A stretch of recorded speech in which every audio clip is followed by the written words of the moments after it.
بسم الله الرحمن الرحيم أعوذ بالله من الشيطان الرجيم بسم الله الرحمن الرحيم اللهم صل على Muhammed və ali Muhammed. Salam əziz izləyicilər, hər birinizi xoş gördük. Bu mübarək ayda Allah Teala ibadət və itaətlərinizi ali dərəcədə qəbul eləsin inşallah.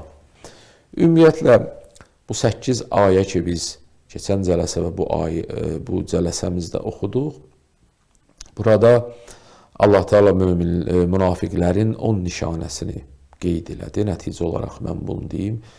Biri budur ki, açıq-aşkar yalan danışırlar. İkincisi budur ki, and içirlər və and içərək istəyirlər başqalarının, möminlərin başını qatalar, andı özlərinə bir sepər, bir örtük olaraq saxlayırlar və onlar heç vaxt haqqı tam olaraq düşünmədilər, düşünmək istəmədilər. La yəfqəhun.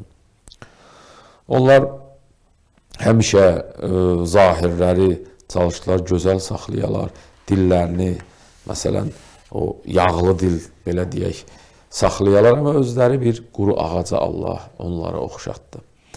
Və 5-ci xüsusiyyətləri budur ki, onlar heç vaxt cəmiyyətə bir xeyirləri yox idi.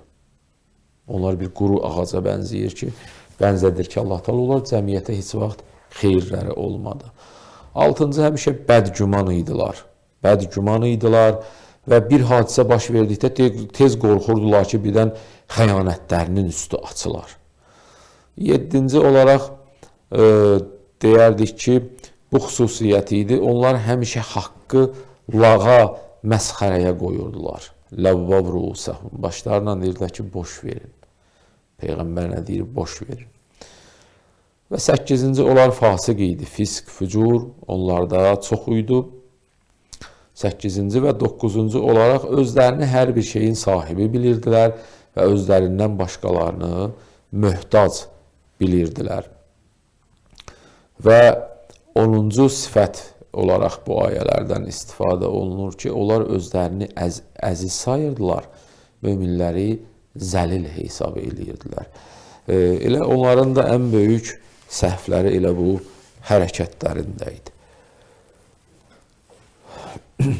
Və əleyhissalam geniş surətdə, Nəhcül Bəlağədə də bunların bir neçə xüsusiyyətlərinə işarə eləyir. Mən çox uzun olmasın deyə bir neçəsini qeyd eləyirəm ki, Qur'an onlara işarə olmayıb Qur'anda.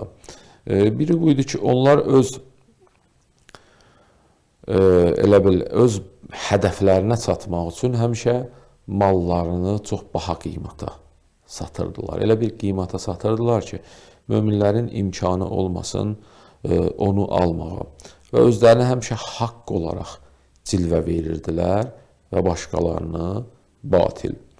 Və əleyhissalam onları şeytanın dəstəsi olaraq adlanır. Və onların həmişə xüsusiyyəti buydu ki, özlərindən başqalarını məyus olaraq çalışırlar, məyus eləyələr, məyus olaraq qərar verələr, məyus eləyələr və onların, belə deyək, cəmaatın rahatçılığı həmişə onların həsəd və paxıllığına səbəb olurdu. Və burada paxıl həsədçiliklərinə səbəb olurdu. Və burada digər bir nöqtəyə mən işarə eləmək istərdim ki, münafiqlərin xətərləri nədir? Bir neçə xətər onlar haqqında demək olar. Biri budur ki, əvvəl Peyğəmbərin hədisindən başlayayım. Həzrət Rəsulullah buyurur, İnni la əxafu ələ ümməti mu'minən. Mən öz ümmətimdə mömindən qorxmuram. Və la müşrikən, nə də müşrikdən qorxmuram. Əmməl mu'mini fəyəmnəuhullahu bi imanihi. Müminin imanı həmişə xəyanət etməkdən onu qoruyur. Və əmməl müşrik fəyuxsihu lillahi bi şirki. Müşrikin də elə belə şirki həmişə onları nədir? Rüsvay eləyir. Və lakin əxafu əleykum kullə münafiqin alimil lisan. Amma mən qorxuram sizin üçün alim dilli, o elmdən dəm vuran münafiqlərdən. ki, özlərini hər bir şəraitdə, baxırsan, bu dost-tanış içində də var, çox təbii bir şeydir. Özünü hər bir şeydə bilənlər bilir, amma niyyəti xarabdır. Həsəd qəlbini, ruhunu sarıyıbdır. Peyğəmbər də buyurur, mənim qorxum siz üçün bu münafiqlərdəndir. Özləri, Rasulullah buyurur, özləri, belə deyək, cəmaatı nəhyəz münkər eləyərlər, əmr bi məruf eləyərlər, amma özləri tərsinə eləyərlər. Pisliklər əməl eləyərlər, yaxşılıqdan özləri çəkinər, yaxşılığı eləməzlər. Və Peyğəmbərin də qorxusu ümmət üçün bu münafiqlərdən idi. Amma bunların xətərləri nədir? Biri budur ki, cəmiyyətdə yaşayırlar.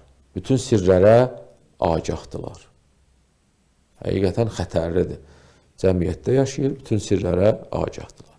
İkinci xətərləri bundandır ki, bundan ibarətdir ki, onları heç vaxt seçmək olmur. Seçmək çox çətindir. Adamı harda sata bilər, harda xəyanət eləyə bilər, bunu seçmək çox çətin olur. Üçüncü budur ki, seçilmədiyinə görə onlarla birbaşa müstəqim olaraq mübarizə eləmək çətindir. Resulullah'a vəhy gəlirdi, ayrı eləyirdi, Peyğəmbər idi. Amma biz insanlar üçün onları ayırmaq, seçmək biraz çətindir. Və dördüncü olaraq deyərdim ki, onların xətərləri bundan ibarətdir ki, artıq möminlərlə ya qohumdular, ya dostdular, bir cür qarışıblar. Təsəvvür edin, adam 10 illik, 15 illik, 20 illik dostu münafiqdir. Onu bir dəfə kəsib atmaq onun üçün çətindir, onu seçmək çətindir. Həmişə ona həyatı boyu güvanıbdır. Və beşinci xətərləri burasındadır ki, onlar qafilciranə adama hücum eləyirlər. Bilmirsən ki, xəncər arxandan dəyəcək. Qafilciranə adama hücum eləyirlər. Və Allah onları həmişə quru ağaca bənzədir. Və axırda da Allah Teala buyurdu ki, izzət kimin üçündür? İzzət həmişə möminlər üçündür. Allah üçündür və onun Rəsulu üçündür. Odur ki, Allah heç vaxt möminləri nədir? Sındırmır, əksinə əziz eləyir və münafiqləri Allah sındırır.